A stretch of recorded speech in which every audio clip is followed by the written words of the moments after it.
Graça e paz do Senhor Jesus, irmãos. Bom dia com muita alegria, amém? Hoje eu creio que o nosso domingo vai ser incrível mesmo. E o nosso domingo será abençoado. Eu creio muito nisso, amém, amados? E já vai ajustando aí a sua sala, já vai ajustando a sua casa aí, porque chegou o momento de adorarmos a Deus, de cultuarmos a Deus juntos, amém? Venha participar, venha levantar as mãos, venha adorar, sabe? Que venha realmente deixar Deus fluir na sua casa, na sua vida, tá bom, amados? Eu quero ler uma palavra contigo, Romanos capítulo 8, versículo 37. Aleluias. Todas essas coisas, porém, somos mais que vencedores, por meio daquele que nos amou. Porque estou bem certo, olha só, estou bem certo, veja o que o apóstolo Paulo diz. Estou bem certo, que nem a morte, nem a vida, nem os anjos, nem os principados, nem as coisas do presente, nem do porvir, nem os poderes, nem altura, nem profundidade, nem qualquer outra criatura poderá separarmos do amor de Deus que está em Cristo Jesus. Aleluia. Aconteça o que acontecer, irmãos, nada vai nos separar do amor de Deus. Você conheceu o amor de Deus, você conheceu a graça de Deus, a bondade de Deus sobre a tua vida. Entenda, amado, nada vai separar você do amor de Deus, amém? As coisas podem estar acontecendo aí fora, sabe, temos orado, ore para que a vacina seja logo descoberta, para que ela tenha o efeito necessário, para que nós possamos viver a vida normal, né? Para que o novo normal seja vencido. Mas entenda o seguinte, nada vai nos separar do amor de Deus. O apóstolo Paulo faz uma abordagem muito ampla, que nada pode separar-nos do amor de Deus. Então nada vai separar você do amor de Deus. Diga para a pessoa que está ao seu lado aí, ou se você estiver sozinho, põe a mão no teu coração. Nada vai me separar do amor de Deus, amém? Nada vai me separar do amor de Deus. E nós queremos orar nessa manhã agora, abençoar a tua vida e abençoar esse culto, que vai ser poderoso, amém? Senhor, nós colocamos em tuas mãos agora, meu Pai amado Deus, o nosso culto ao Senhor. Nós colocamos em tuas mãos a nossa estrutura, os irmãos, os louvores, meu Pai, a palavra que vai ser ministrada. Nós colocamos tudo em tuas mãos e nós declaramos a tua bondade, nós declaramos o teu querer, meu Pai. Senhor, flua aqui nesse ambiente, flua aqui, meu Pai querido Deus, nesse lugar, meu Pai. Ó Deus, eu peço que o Senhor possa ministrar em cada um, meu Pai, a tua vontade, que o Senhor possa ministrar, meu Pai, em cada um, meu Pai, o teu querer, Pai, em nome de Jesus, Senhor.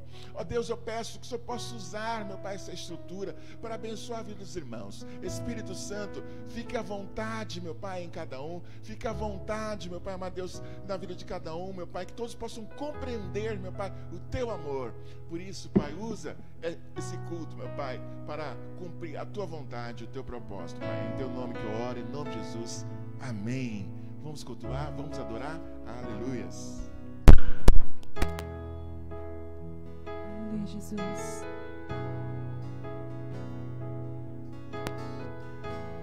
Tu és bom, Jesus. Tu és maravilhoso, Deus.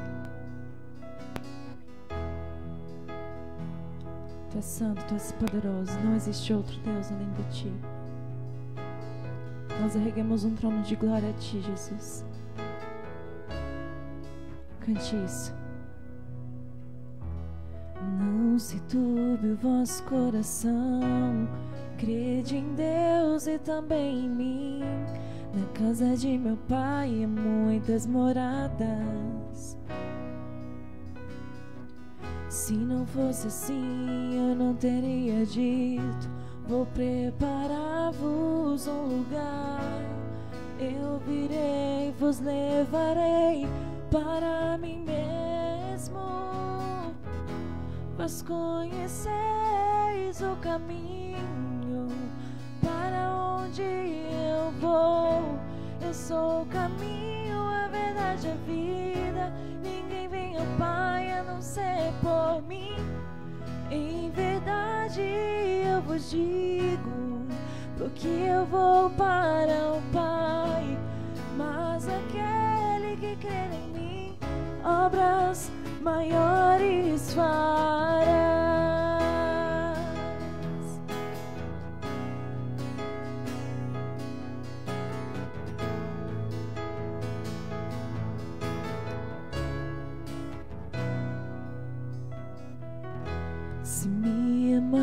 Pois verdadeiramente guardareis os meus mandamentos. Eu rogarei ao Pai e Ele vos dará o Consolador, o Espírito da verdade, que o mundo não pode receber, mas Ele habita em vós e estará em vós para sempre. Aquele que tem os meus mandamentos e os guarda, este é o que me ama. E se alguém me amar, será amado do meu Pai. Eu também o amarei e me manifestarei a Ele.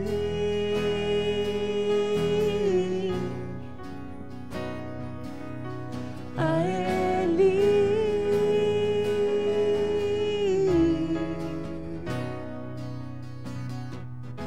Aquele que tem os meus mandamentos e os guarda, este é o que me ama. E se alguém me amar, será amado do meu Pai. Eu também o amarei e me manifestarei a Ele.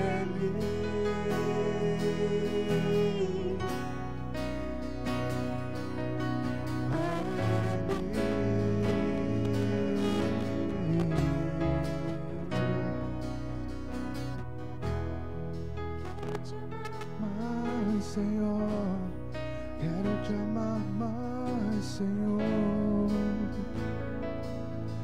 Eu quero sim. Quero te amar mais, Senhor. Quero te amar mais.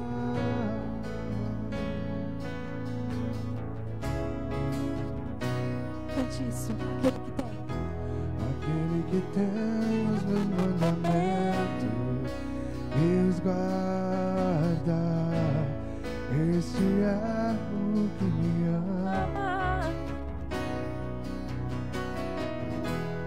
E se alguém me amar, será amado do meu Pai.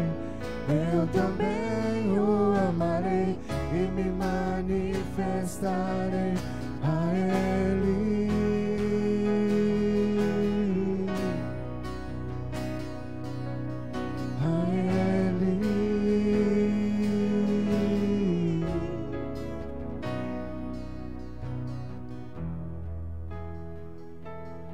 Jesus, nós queremos te amar mais, Deus. Jesus, que os nossos corações estejam em total conexão, Deus.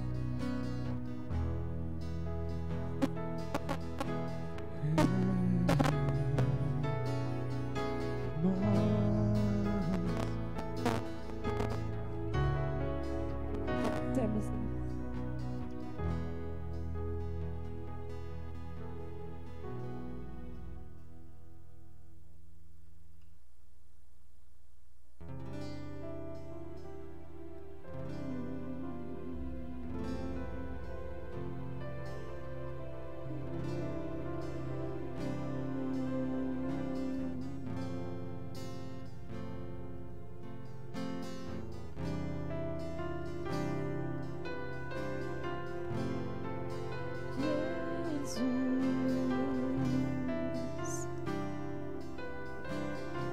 Eu não sei se você conhece essa passagem na Bíblia, mas lá em Marcos diz que os discípulos estavam no barco e Jesus estava dormindo.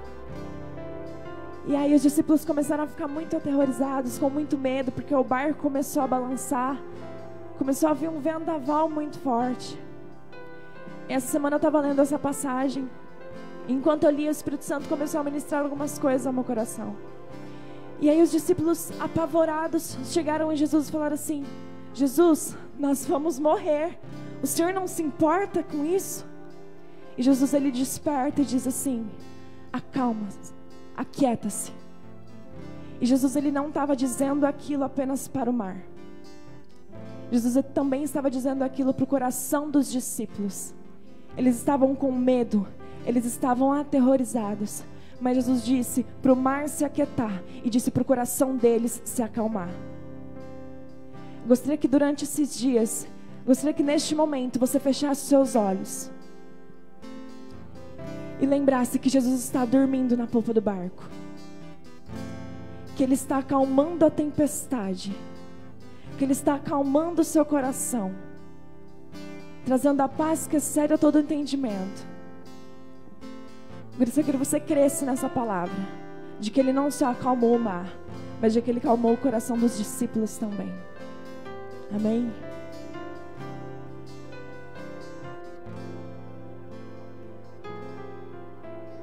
Mestre,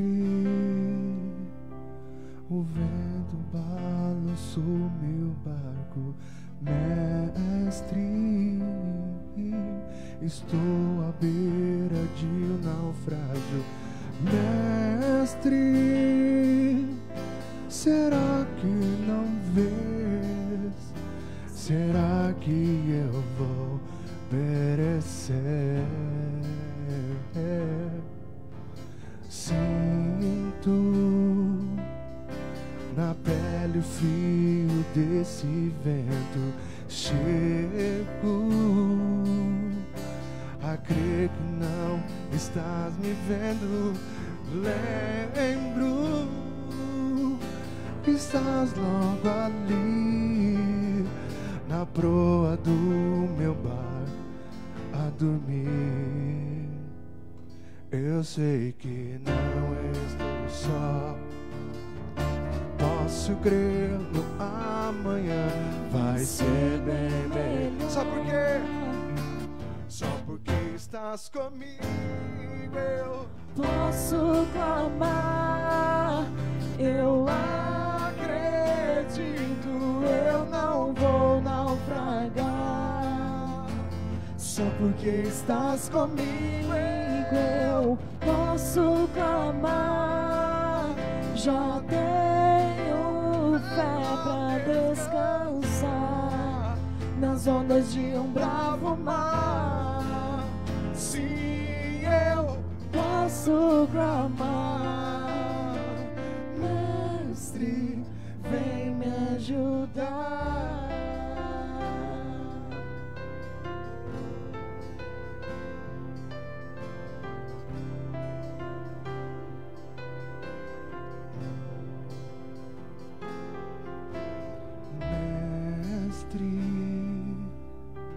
O vento balançou meu barco.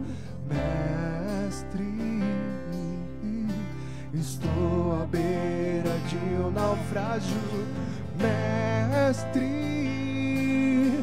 será que não vês? Será que eu vou perecer? Sinto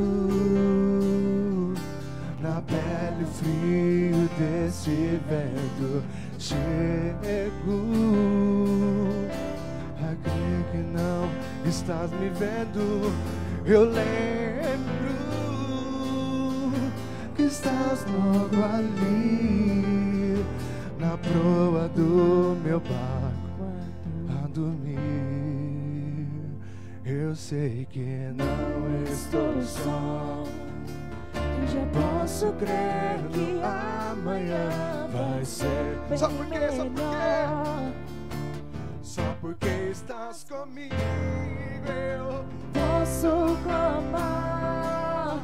Eu acredito, eu não vou naufragar.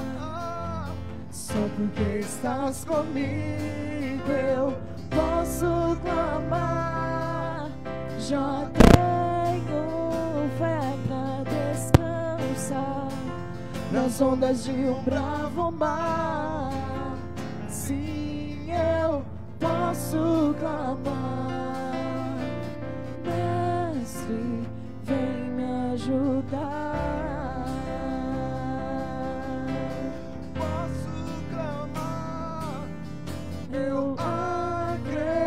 prometido eu não vou naufragar.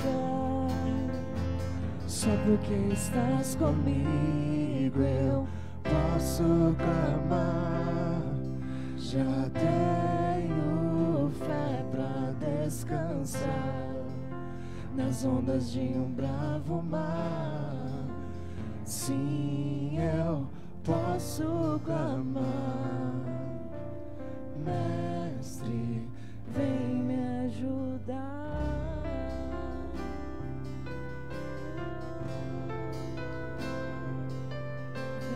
Vem me ajudar.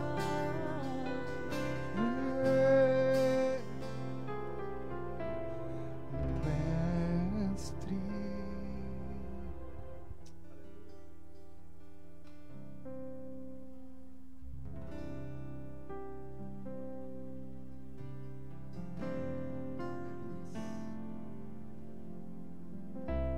Aleluias, irmãos. Glória a Deus. Vamos orar. Senhor, eu quero colocar em tuas mãos, meu Pai, cada família aqui representada.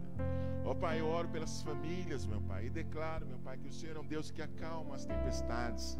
O Senhor dá paz às tempestades da vida, meu Pai, amado Deus. Então peço, meu Pai, que todos tenham fé, meu Pai, para observar que o Senhor está no barco, Pai. Deus abençoe cada casamento, cada história, meu Pai. Eu abençoo, meu Pai, as casas, o trabalho dos irmãos, meu Pai, amado Deus. Declara a tua bondade, declara o teu amor, meu Pai, porque eu sei que o Senhor reina na vida deles, Pai, em nome de Jesus. Aleluias, aleluias, amém. Glória a Deus. Nós vamos orar por tua vida financeira. Amém? Vamos abençoar a tua vida financeira. Vai aparecer os caracteres com o número da conta. Você pode depositar lá, irmãos. Amém? Se você tem descido no centro da cidade ou passar no banco, faça uma transferência, faça uma TED, tá bom? E o número da conta está aí. Qualquer dificuldade você nos procure, tá? Se você tiver dificuldade e queira que algum dos pastores passe na sua residência para orar com você e você então entregar o dízimo, fique à vontade também de enviar uma mensagem. Temos feito isso também, tem sido uma bênção mesmo, tá bom, amados? Amém? Dá uma palavra no teu coração antes de orarmos. João capítulo 11 conta a história da ressurreição de Lázaro, né? Lázaro fazia parte do relacionamento de Jesus, era amigo, a família na verdade. Lázaro, Marta e Maria eram amigos de Jesus. Só que eles eram moradores de Betânia e Lázaro havia falecido, havia morrido. E a Bíblia diz que Jesus foi avisado, a Bíblia diz que Jesus chorou pela morte de Lázaro. E Jesus foi, e mandaram chamar Jesus. E mandaram chamar Jesus para orar por Lázaro, para abençoar Lázaro, porque eles criam, né, que Jesus poderia fazer alguma coisa.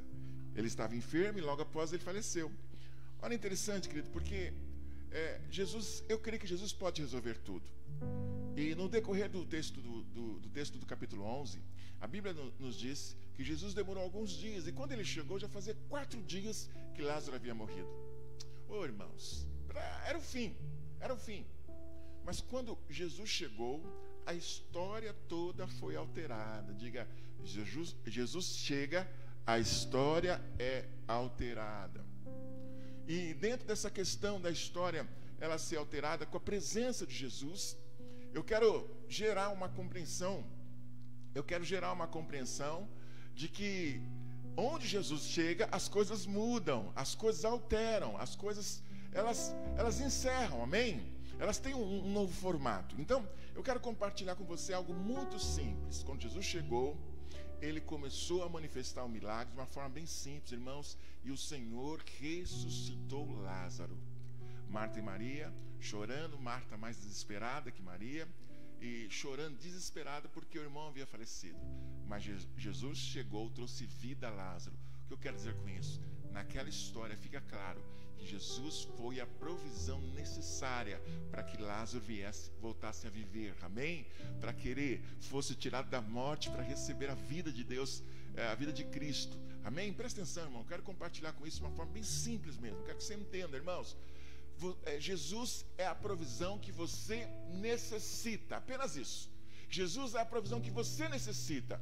Então, às vezes, nós andamos de uma forma desesperada para um lado e para o outro, por algumas questões da vida, por algumas preocupações ou coisa parecida. Mas eu quero que você entenda, amado, essas coisas têm a sua importância. Jesus fala isso em Mateus 6. Mas eu quero que você entenda de uma forma muito forte no teu coração. Jesus é a provisão necessária para a tua vida. Se você tem Jesus, você tem a própria vida. Se você tem Jesus, você tem tudo, porque Ele é poderoso para abençoar a tua vida e lhe dar todas as coisas. Creia nessa verdade. Amém? Jesus é a provisão. E aonde você vai encontrar Jesus? Você vai encontrar Jesus na Bíblia. Quando você lê a Bíblia, você vai encontrar Jesus quando você ora. Você vai encontrar Jesus quando você participa do culto. Você vai encontrar Jesus quando você participa da célula online. Você vai encontrar Jesus quando você busca a Deus. Você vai encontrar Jesus para todas as áreas da sua vida. Jesus é a provisão que você necessita, amém? Então eu quero orar por você, abençoar a tua vida financeira e declarar a bondade de Deus, a prosperidade de Deus. Essa semana eu estava falando com um irmão muito precioso e ele falou assim que nesse momento de pandemia eles estavam até preocupados, começaram a orar no início. Começaram a orar no início da pandemia e falar: Senhor, o Senhor sabe que nós dependemos do comércio, nós dependemos das coisas que estão acontecendo. Aí o casal compartilhando conosco na célula essa semana, e ele falou o seguinte, falou: pastor, eu nunca ganhei tanto dinheiro como estou ganhando agora, amém? Não dá para entender como Jesus faz, não dá para entender como Deus faz. Ele tem os caminhos, porque Ele é a nossa provisão, Ele é a provisão necessária para a nossa vida, amém? Creia, Ele é a provisão necessária para a tua vida. Então eu vou abençoar a tua vida agora, vou orar para você. Senhor, eu abençoo, meu Pai, cada irmão. Eu abençoo, meu Pai, e declaro a tua bondade, declaro o teu querer, meu Pai. Eu declaro a tua manifestação, Senhor. Em nome de Jesus, eu declaro nessa manhã que o Senhor é a provisão necessária, meu Pai, para a vida dos meus irmãos. Assim como o Senhor trouxe, meu Pai, Lázaro à vida, meu Pai. Meu Pai, assim como o Senhor mudou o quadro daquela família, o Senhor mudou de tristeza para alegria, meu Pai. Eu creio que o Senhor faz isso conosco também, fará isso conosco também, meu Pai. Então, eu abençoo, meu Pai, cada irmão que tem contribuído, que tem ofertado, que não está retendo, ou que não coloca o amor ao dinheiro, meu Pai, porque crê que o Senhor contém, e no Senhor Ele encontra toda a provisão necessária, Pai. Então abençoa cada dizimista. Eu declaro a tua bondade, o teu querer, Pai, em nome de Jesus, Pai. É assim que eu oro, meu Pai, porque eu sei que o Senhor é a provisão necessária para nossas vidas, em nome de Jesus. Amém. Amém. Deus abençoe. Nós vamos para a palavra de Deus agora.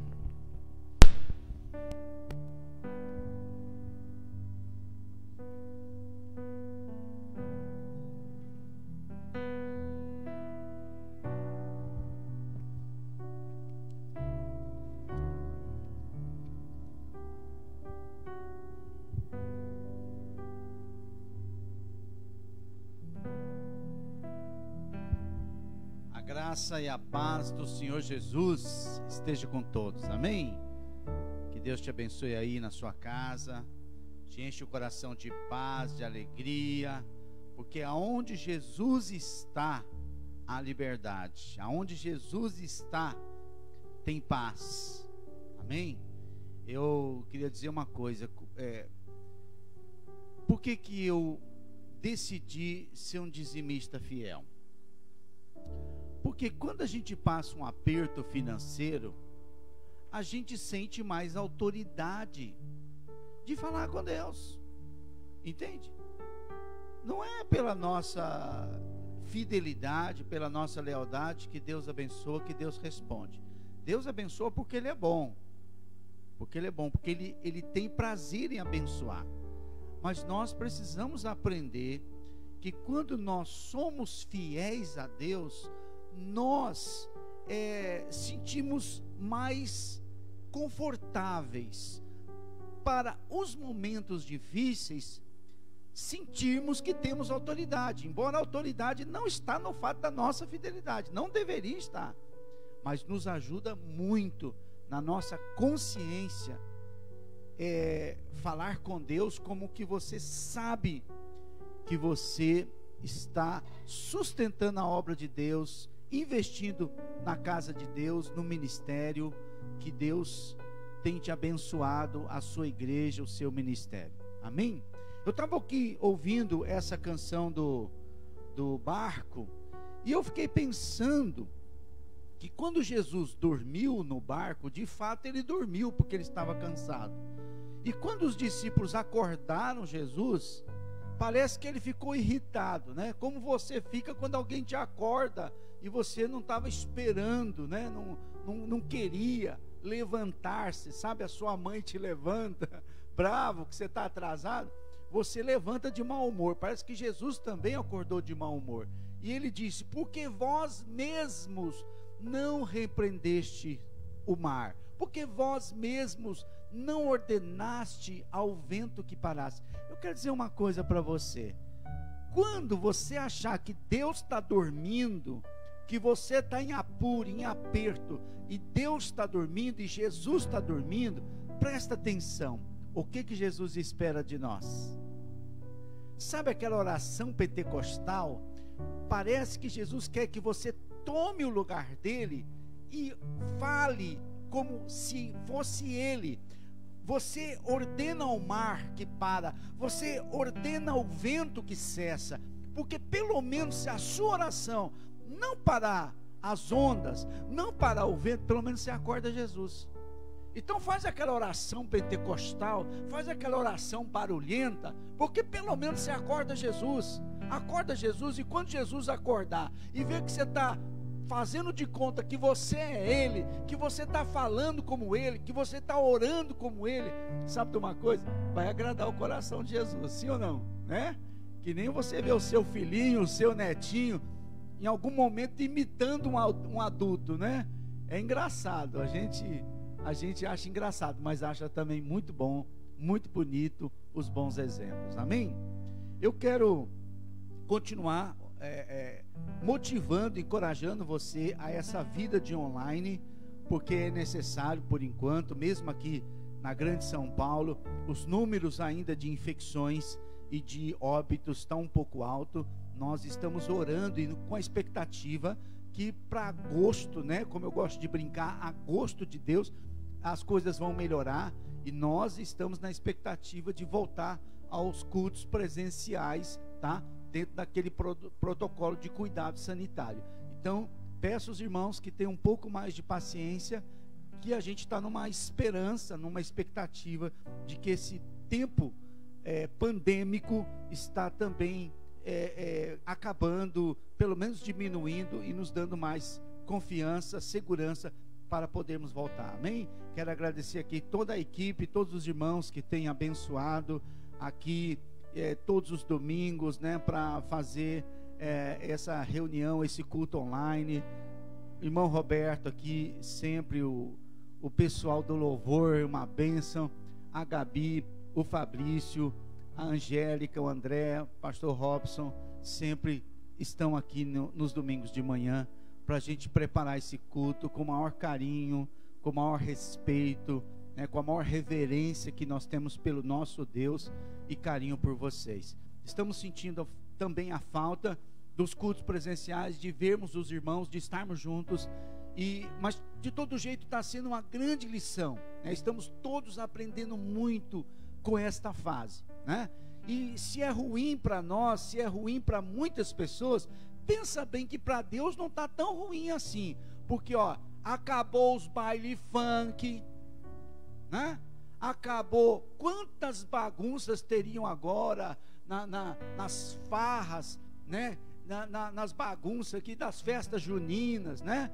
Quantas meninas não ficaram grávidas, né? Nessas bagunças de funk, de pancadão, de orgias, de festa rave, de drogas, né? Até a criminalidade diminuiu, a maldade está mais controlada. Então, é ruim para nós a pandemia, mas parece que para Deus está bom. Deus está gostando que os seres humanos estão um pouco mais tementes, estão um pouco mais respeitáveis, né? Então, a pandemia com certeza está trazendo muitos benefícios, né? Tem mortes por Covid, mas mortes por outros motivos têm diminuído bastante. Muitas pessoas não têm morrido, você sabe disso. Com os acidentes diminuíram bastante, assaltos, criminalidade diminuiu bastante. Então, Deus sabe o que está fazendo e a gente não sabe o que está falando. Eu quero compartilhar com você hoje uma palavra sobre a parábola do servo vigilante. Isso está em Lucas 12. Lucas 12, eu quero ler os primeiros versículos e compartilhando com você aos poucos, né?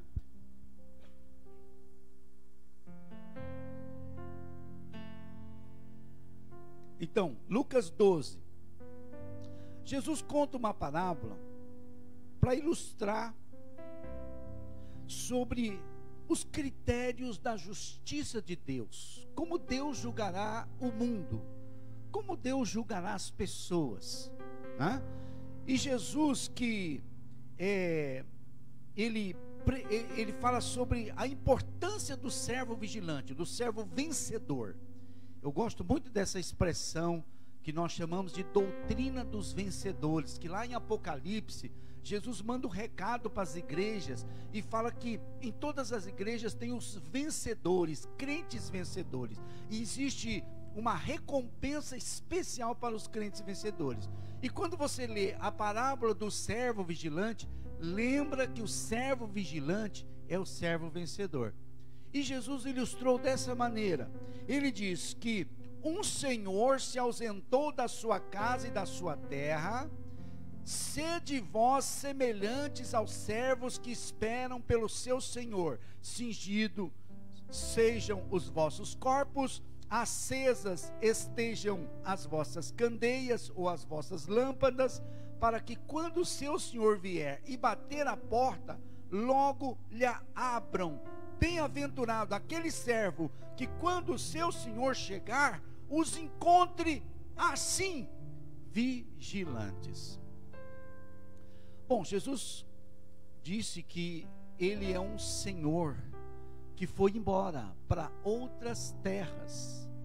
Ele foi embora para outra casa, né? E de fato Jesus saiu da casa dele na terra e foi para a casa dele no céu, né? A essência de Cristo está lá no trono de Deus. Mas você sabe que o Espírito de Cristo está em todos os lugares. Mas a presença física, visível, não está na terra. Então Jesus conta essa história que ele foi. E quando ele foi, ele tem uma expectativa que os seus servos estejam cuidando bem da sua casa. A terra é a casa de Deus, não é sua. Tudo é de Deus. O seu próprio corpo, você é uma casa de Deus. Então, tudo é de Deus. E Jesus espera que nós estejamos cuidando bem da nossa casa, que é a casa dele, da terra, da família, do trabalho, dos seus dons, dos seus talentos, que nós gostamos de chamar essa doutrina de mordomia cristã, a doutrina da mordomia cristã, que significa que Deus é o dono de tudo e nós apenas os seus servos. Agora olha o que Jesus disse: bem-aventurado aquele servo que quando o seu senhor chegar, o encontre assim como com vestidos, seus lombos vestidos. O que significa lombos vestidos? Significa aqueles que estão preparados para servir, preparados para trabalhar, ou pelo menos preparados para guerrear. Então seja aquele servo que trabalha em casa, seja aquele soldado que vai para a guerra, ele tem que estar vestido com a roupa apropriada. O que fala de roupa apropriada? Fala de uma vida. Você tem que estar vestido de Cristo. Você tem que estar vestido de uma forma reverente, decente. Não é propriamente as vestes. Jesus está falando de uma posição, de uma atitude, uma vida com sentido, uma vida com propósito, com as vossas candeias acesas, ou vossas lâmpadas acesas. O que Jesus está falando de lâmpada acesa? Ele está falando de coração cheio de fé e de esperança. Então Jesus disse que bem-aventurado aquele servo que quando o seu senhor chegar, o encontre assim, com roupas apropriadas, as novas vestes da nova criatura que você é em Cristo, como um cristão autêntico, sincero, um cristão verdadeiro, que tem a lâmpada acesa, o coração cheio de luz, conhecimento da verdade, que está vivendo na presença de Deus. Amém? Então esse é o servo que agrada ao seu Senhor. Daí Jesus revela alguns detalhes mais interessantes aqui. Por exemplo, ele fala que ele pode voltar na primeira vigília, ou segunda vigília, ou terceira vigília. Alguns estudiosos decifram a primeira vigília como a aliança de Deus com Israel, né? A primeira dispensação de Deus que ele fez com a nação de Israel, a primeira vigília. A segunda vigília é a vinda de Cristo, quando ele veio ao mundo para se tornar o nosso Salvador, o Cordeiro de Deus que foi morto na cruz. A terceira vigília é a dispensação da igreja, a dispensação do Espírito Santo, que hoje nós estamos vivendo a terceira vigília. E uma outra parábola diz que ele pode vir na quarta vigília. Alguns esperam que ele venha na quarta vigília. Sabe qual é a quarta vigília? Interessante, a primeira vigília, naquela época, o conceito da vigília, a primeira vigília é das 6 da tarde às 9 da noite, né? Seria das 18 às 21 horas. Porque o sol se punha, começavam as vigílias, né? Porque à noite os guardas vigiavam a cidade, enfim, a casa, etc. E a segunda seria das 21 às 24, né? Até meia-noite. A terceira seria da meia-noite, das 24 horas até as 3 da madrugada. Qual seria a quarta vigília? Das 3 da madrugada às 6 da manhã. A última vigília é a quarta vigília. E nós estamos na expectativa de que vai vir a quarta vigília. Está entendendo? A quarta vigília é o tempo do Apocalipse. A quarta vigília são os princípios das dores, a grande tribulação e os juízos de Deus, os selos que vão ser abertos e as trombetas que vão ser tocadas. Então, esse período, no final da quarta vigília, 6 horas da manhã, o que acontece 6 horas da manhã? O sol da justiça nasce, está entendendo? E um novo dia vai nascer, novo dia, novos céus, nova terra, novo mundo, o reino milenar de Cristo. Então todo esse texto da parábola do servo vigilante, do servo vencedor, está falando sobre o fim dos tempos, né? Depois Jesus fala assim: ficai apercebidos, né? Essa expressão que Jesus fala, ninguém sabe a hora nem o dia, porque o Senhor vem como ladrão. É interessante, porque eu te pergunto, Jesus vem como ladrão ou ele vem como noivo? Para aquele que é igreja, Jesus vem como noivo.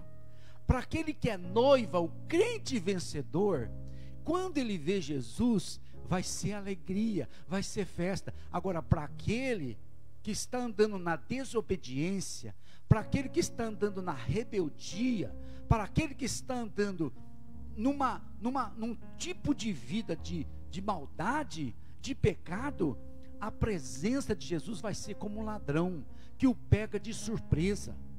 Então, eu pergunto para você, a vinda de Jesus vai surpreender todo mundo, vai surpreender a noiva, que vai ficar alegre, e vai surpreender também o pecador, que vai ficar desesperado, né? Você lembra quando a gente era criança e os pais saíam de casa? Na minha casa, que eram muitos irmãos, quando os pais saíam de casa, eles iam na farmácia, ou ia no médico, ou ia na feira, no mercado. O que acontece em casa? Olha o ambiente que fica em casa quando os pais saem. E recomenda para não fazer bagunça e etc. Alguns não gostam quando os pais saem e ficam chorosos, né? Outros ficam alegres, Porque os pais saem e começa a bagunça, não é isso? Aí começa a bagunça. E tem uns que não querem fazer parte da bagunça, mas acabam sendo induzidos, não é verdade? Então olha só como é que fica a situação. Agora eu te pergunto, se os pais demoram muito para voltar, todo mundo fica triste. Todos começam a ficar preocupados. Ah, se papai e mamãe não voltar mais. Não é assim? Ficam amuados, ficam chateados. Alguns tentam brincar, tentam disfarçar, né? A dor, a preocupação, a ansiedade. Fica aquele clima fúnebre em casa. Não é assim? E quando os pais chegam? Primeiramente, quando os pais chegam, ficam todos alegres. Lembra? O papai e mamãe chegou, papai chega do serviço, né? Todo mundo pulava no colo do papai, todo mundo abraçava, todo mundo beijava. Quando o pai chega, é uma alegria. Mas logo depois, o pai e a mãe começam a ver a bagunça dentro de casa. E aí? Aí ele começa a chamar todo mundo, como dizia meu pai, na regulagem, né? Começa a chamar a atenção, a divertir, a bronca. O que acontece? Todo mundo começa a entregar um ao outro. Foi ele, foi o Zé, foi a Maria. É ou não é? Começa a entregar porque a pressão é muito grande. Eu vou dizer, toma cuidado. Porque você fala que não é dedo duro, que você não vai entregar, mas você não sabe ainda qual é o pavor de ter a presença de Deus diante de você, e principalmente Ele que vê tudo e sabe tudo. Então não adianta mentir, não adianta enganar, não adianta fingir. Eu vou dizer uma coisa para você: quer você acredite na vinda de Jesus ou não, você tem todo o direito de nem acreditar, de ignorar que Deus existe, mas nós temos uma obrigação de avisar você: Jesus existe, Jesus está vivo e em breve vai voltar. E Pedro, nesse momento, Pedro fez uma pergunta muito apropriada para Jesus. Pedro pergunta: Senhor, proferes esta parábola para nós ou para todos? Boa pergunta de Pedro. O Senhor está falando sobre a parábola do servo vigilante. O Senhor está falando de um servo que saiu, de um senhor que saiu, foi para outras terras, né? E que o servo tem que cuidar bem da casa do seu senhor e ter uma expectativa constante de que o seu senhor pode voltar a qualquer momento. É assim. E que nós devemos estar sempre preparados para servir bem ao Senhor. A pergunta é: essa parábola é para nós os vencedores? Só para nós os vencedores? Só para os ministros, para os pastores, para os crentes fiéis? Ou é para todos? Boa pergunta de Pedro, porque Jesus começou a explicar os critérios do julgamento, né? E aí ele começa a falar o seguinte: estas regras são para todos os tipos de pessoas, né? E há vários níveis de recompensa, de disciplina e de castigo. Jesus disse isso, há vários tipos e níveis, né? Ele só deu um esboço, ele só deu uma introdução ao assunto, mas você vê que Jesus começa a identificar.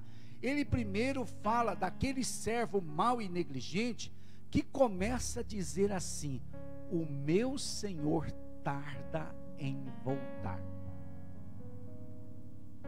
Olha, esse é o vírus pior que o Covid. Esse é o vírus do pecado. Esse é o vírus do engano. Entendeu? Essa é a voz do próprio Satanás. O meu Senhor tarda em voltar.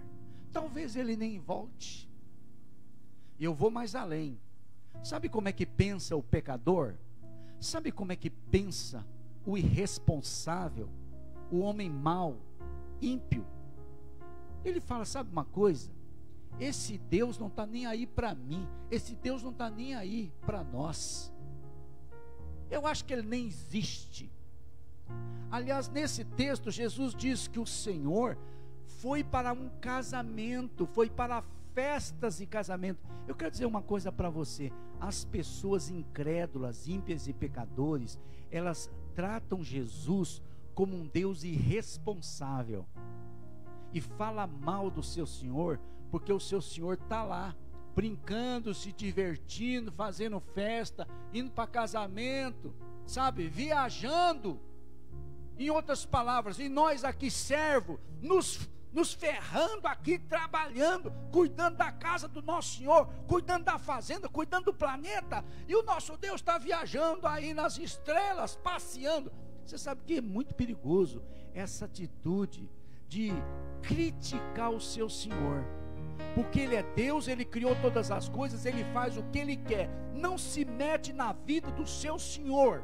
Cuida você da sua vida e cuida você da sua casa e faz aquilo que Deus te mandou fazer, e não se mete na vida nem dos outros. Se não for para ajudar, também não atrapalhe. Cuida do seu coração, cuida da sua mente, cuida da sua cabeça, que você está enlouquecendo falando mal de Deus. Deus é um irresponsável, foi para casamento. Jesus de propósito faz essa observação nessa parábola, de que o Senhor foi para casamento, foi festar, foi brincar, foi se divertir. Ele tem direito de fazer o que Ele quiser da vida dele. Nós não somos juízes de Deus, amém? Nós somos criação, criaturas, e pela graça e misericórdia temos o privilégio de ser filhos de Deus, novas criaturas em Cristo Jesus. E por isso ele começa a pensar, o meu senhor tarda em voltar, e daí começa a se comportar mal, espancar os servos e as servas. Você vai dizer, eu não espanco. Espanca com a sua linguinha, né? O chicotinho da boca é terrível. Você espanca, você tem uma atitude de abuso de poder. Sabe o que é abuso de poder? O que nós vemos hoje no nosso país e no mundo, dos políticos, desses juízes ímpios e desonestos, é tudo abuso de poder. Sabe o que eles estão fazendo? Eles estão espancando os servos e as servas de Deus, e haverá justiça de Deus para esses homens maus e perversos, né? Eu acho que você, como eu, a gente fica indignado pelo mundo que está vivendo um clima de tanta deslealdade, de tanta maldade, de tanto pecado. A segunda coisa que Jesus começa a falar, que ele começa a comer, a beber e a embriagar-se. Então, interessante, porque é seguir os maus exemplos, né? Jesus diz que ele pensa que o Senhor tarda, e daí ele começa a espancar os servos e as servas, abuso de poder, e depois ele começa a comer e a beber, ou seja, viver uma vida mundana, uma vida nefasta, uma vida de pecador, e ele começa a embriagar-se também, começa a andar com os que embriagam, e logo ele também se torna, né, um viciado, cheio de vícios, né? Uma vida mundana, uma vida entregue às pandemias do mau comportamento do pecado. E depois Jesus disse que virá o Senhor daquele servo no dia em que ele não espera e na hora que ele não sabe. Então aqui pode ser a morte, pode ser até a morte prematura, entendeu? Porque Jesus disse que ele virá num dia em que aquela pessoa que está vivendo no pecado não sabe, não vai estar esperando, né? Então há uma surpresa ruim, uma surpresa negativa, né? E Jesus vai surpreendê-lo. É uma vinda repentina, inesperada. E aí ele faz uma definição. Aqueles que são ignorantes, ele diz, aqueles que ignoram a vontade do Senhor serão lançados junto com aqueles que são infiéis. Então tem os ignorantes e os infiéis sendo lançados no mesmo lugar. Que lugar você acha que é isso? É o inferno mesmo, né? Com certeza Deus teria criado o inferno para todas essas pessoas más, perversas, que não amam a Deus, que não servem a Deus e que não vivem com a expectativa da volta do seu Senhor. Então, esse é o primeiro nível de punição. Os pecadores, os ímpios, os homens maus, que escarnecem de Deus, que dão desprezo, né? Desprezo total de Deus, serão punidos. Jesus explicou isso. Segundo tipo de pessoa, Jesus fala dos servos que conheciam a vontade do Senhor, mas não se aprontaram. Aqui já são crentes que entendem, conhecem, mas não estão vivendo, não estão praticando. Aí Jesus diz: receberão muitos açoites. Aqui, muitos de nós que estudamos a doutrina dos vencedores, nós acreditamos que essas pessoas serão salvas. Crentes que não estão vivendo realmente como Deus gostaria, sabe, não estão sendo cristãos fiéis, autênticos, nós chamaríamos de crentes carnais, né? Eles têm a cabeça de crente, eles entendem o que é ser crente, mas eles têm um coração ainda, sabe, muito depravado. Então eles não vivem o ideal do evangelho. Então esses crentes carnais serão salvos, mas não serão vencedores. Não entrarão no reino milenar, não reinarão 1000 anos com Jesus aqui. Eles ficarão num outro lugar, onde não será o inferno, mas também não será o grande privilégio, que será o lugar mais maravilhoso, que será aqueles 1000 anos de vida, que vamos ter 1000 anos de existência, que vamos ter aqui com o governo de Cristo. O próprio Cristo vai governar o mundo 1000 anos, né? Um número mais ou menos 1000 anos, como foi antes do dilúvio. A terra também existiu mais ou menos 1000 anos, né? Até que Deus salvou Noé e sua família e recomeçou a história da humanidade. Esses 1000 anos nós vamos viver aqui. Eu gosto de falar que é um estágio antes de entrar no estado eterno. Vamos viver um estágio, e Jesus vai mostrar para o mundo, para as nações, como é um governo maravilhoso, um governo perfeito, uma terra de paz, uma terra limpa, o povo feliz, trabalhando pouco, ganhando muito, sabe, aquele ideal de planeta, aquele ideal de país e de cidade. Jesus vai mostrar para nós no reino milenar como funciona o governo de um rei de Deus, um rei divino, que é Jesus Cristo. Depois ele fala daquele que não sabia muito bem a vontade do seu Senhor e fez algumas coisas reprováveis. E aí Jesus diz: receberá poucos açoites. Poucos açoites.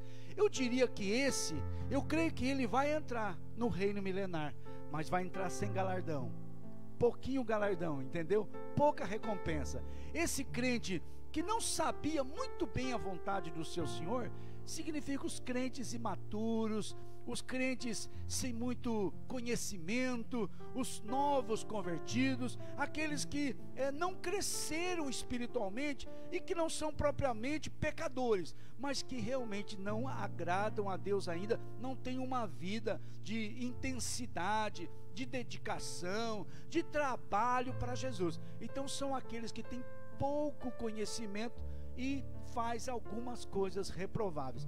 Aí a gente encerra. Eu quero encerrar falando, por exemplo, das recompensas dos servos vigilantes, as recompensas do servo vencedor. Olha que interessante. Jesus diz: aqueles, quando o seu Senhor chegar, os encontrar fazendo assim. O que o crente vencedor faz? Dá sustento aos seus conservos a seu tempo. Jesus diz que aqueles que estão servindo os seus irmãos, motivando, encorajando, pregando a palavra, ensinando, vivendo uma vida para a obra de Deus, para o ministério, como obreiro, como ministro, como professor, cuidando das crianças, como líder de célula, aqueles que são obreiros, estão cuidando dos seus conservos a seu tempo, quer dizer, estão vivendo uma vida constante na presença de Deus. Está entendendo? Tem uma vida de fé, tem vida de oração, tem vida devocional, lê a Bíblia. Você está vivendo uma vida constante. Então, qual é o privilégio? Em verdade vos afirmo que o seu Senhor vos dará lugar à mesa. Olha que interessante. O Senhor vai chamar você para sentar na mesa. Eita! A mesa dos vencedores não é para qualquer um, não. Sentar à mesa dos vencedores, presta atenção. sentar à mesa dos vencedores significa que Jesus vai compartilhar o plano do reino milenar.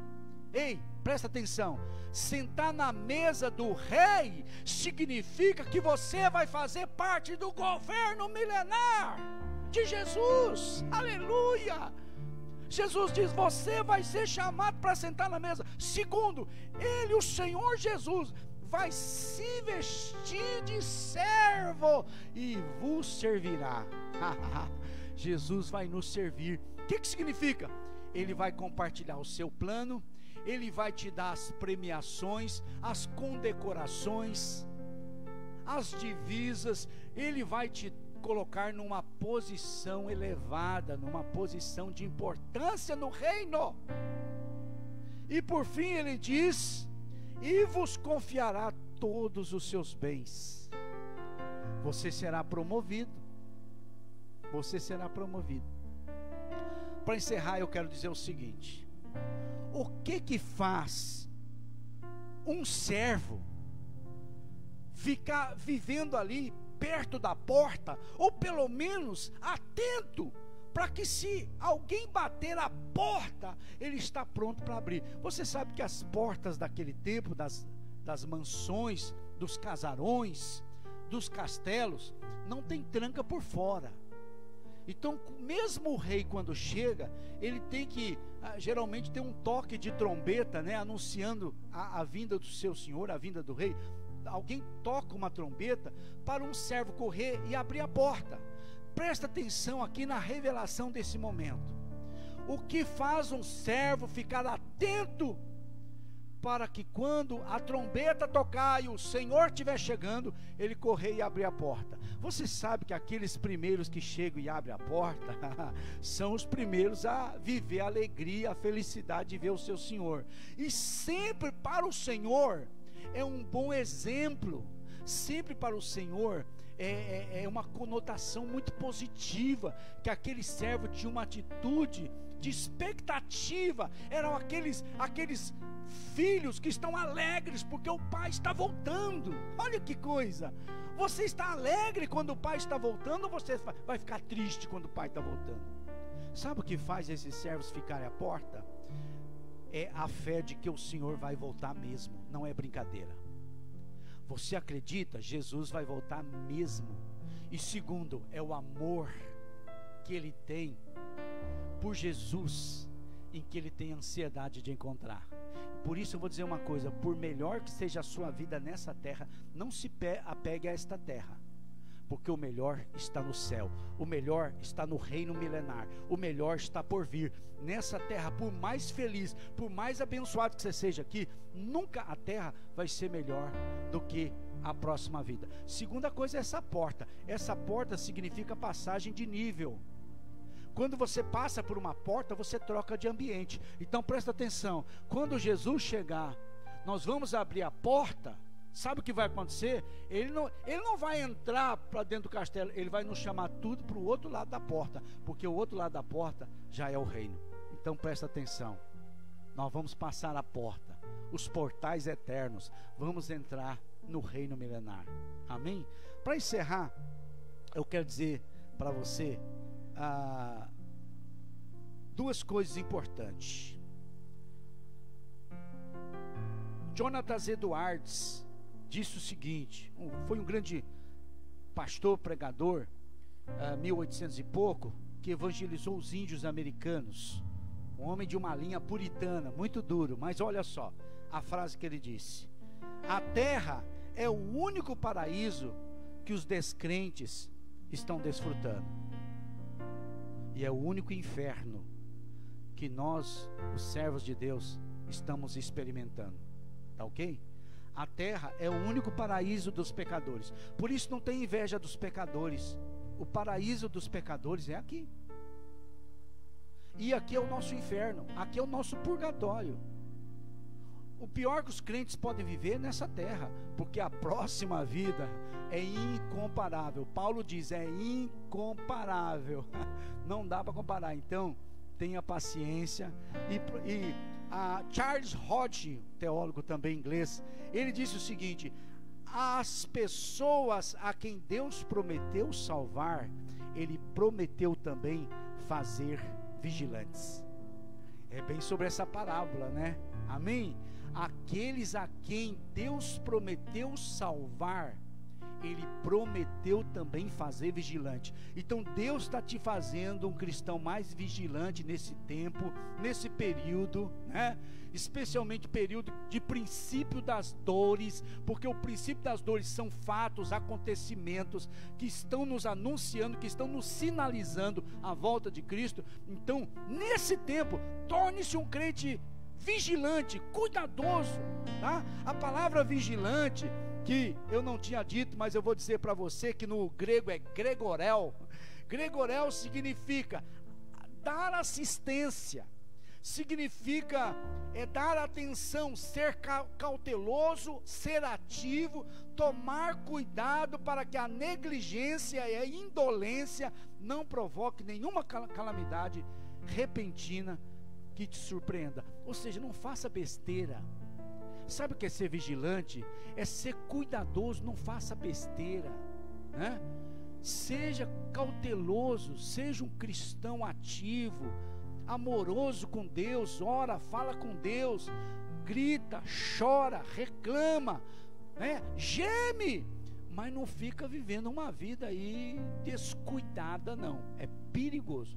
Então vigia, seja um crente vencedor, seja atuante, ora, estude a Bíblia, compartilhe da sua fé, chame as pessoas para fazer lives com você, participa da célula de oração, do culto, não perca os cultos, seja um crente fiel, seja um crente atuante, porque essa pandemia da vida humana logo logo vai acabar e estaremos todos com o nosso Rei para viver a eternidade. Deus abençoe. Vamos ficar em pé, fique em pé, vamos orar aí na sua casa, põe a mão no seu coração, vamos fazer uma oração pentecostal em nome de Jesus, amém?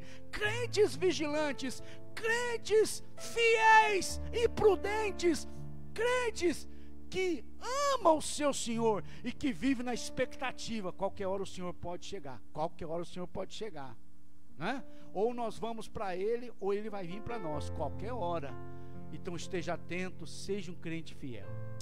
Pai, quero te agradecer pela vida desta igreja, pela vida de todos os irmãos que estão conectados conosco agora, nessa live, nesse culto. Meu Deus, abençoa o meu irmão, a minha irmã, para que eles desejem ser crentes vigilantes, crentes fiéis, crentes prudentes, crentes vencedores, que estão orando, que estão adorando o Senhor em espírito e verdade, que estão lendo a palavra, estão estudando, estão aproveitando esse tempo de ficar em casa em pandemia, estão aproveitando para adorar, para buscar o Senhor, ainda que seja na caverna, mas dentro da caverna é lugar de buscar Deus, de clamar o Senhor, de clamar o sangue de Jesus sobre nossa casa, nossa família, buscando, meu Deus, a salvação dos nossos entes queridos. Hoje muitas pessoas distraídas, muitas pessoas desligadas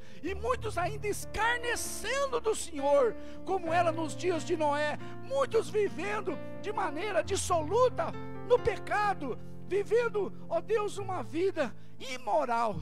Mas o Senhor está voltando e nós somos aqueles crentes que estamos sempre próximos da porta, esperando quando o Senhor bater a porta, do lado de fora nós vamos abrir o nosso coração, em nome de Jesus. Senhor, abrimos o nosso coração nesta manhã. Entra, Senhor, com a sua glória, entra, Jesus, com o seu poder, dentro desta casa, dentro desta família, entra nos negócios, meu Deus, cuida dos teus filhos, até naqueles que não são fiéis, que muitas vezes não tem sido constante, mas que agora decidam ser constante, se arrependam, decidam ser leais ao Senhor, decidam ser crentes autênticos, verdadeiros, de todo o coração, amando o Senhor. Oh meu Deus, porque eu tenho certeza que o Senhor vai mudar a história, o Senhor vai abrir janela no céu, o Senhor vai derramar bênção sem medida. Traz provisão para o meu irmão, traz provisão para a minha irmã, meu Deus, que não falta o pão de cada dia, dia, que não falta água limpa, que não falte vestes limpas de louvor. Cobre-nos, Senhor, cobre-nos com teu manto de justiça. Em nome de Jesus, diga amém, diga amém.